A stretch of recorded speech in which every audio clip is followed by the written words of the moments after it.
You hit this home button here, you end up with the sort of chapters that are part of the system, similar chapters and pages to the G1000. So some of these will have sub-pages.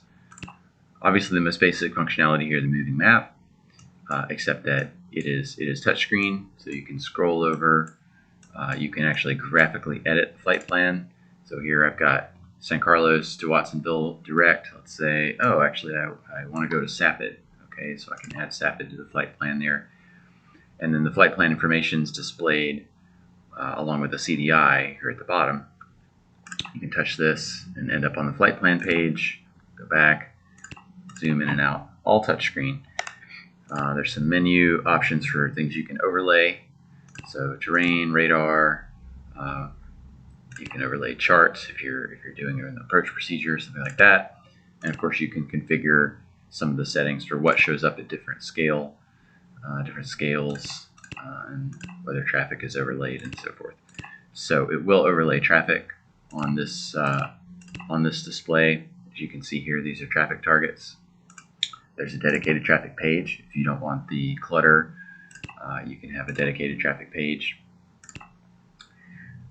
Terrain will give you purely terrain view, which of course you can configure a little bit depending on your needs.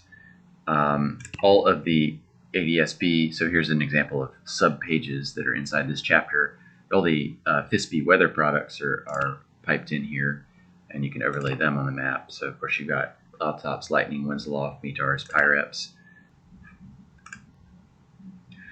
All right, so then charts will take you into a dedicated view for charts, which are also geo-referenced.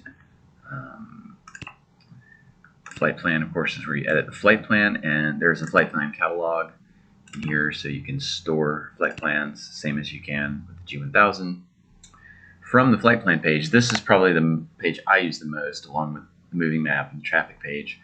You can get to a lot of information through the navigating through here. So for instance, I click on Watsonville, I want some waypoint info, or I want to load an approach procedure, create a hold.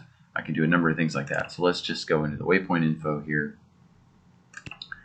So this gives me information about the airport, another link to charts.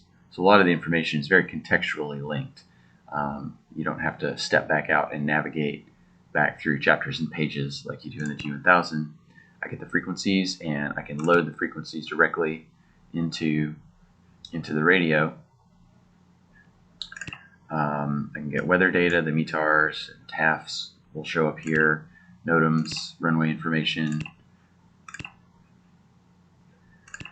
and previews of the procedures. I can go ahead and load the procedure from here if I want. Of course, I can also get to this under the waypoint info chapter, where I can get even more information on other types of waypoints. So of course I've got the airport here, and I can filter based on what's in my flight plan, what's nearest. But I can also, let's say I want to load the Salinas VOR. Okay, so there's the frequency. I can load that directly into the nav radio from here.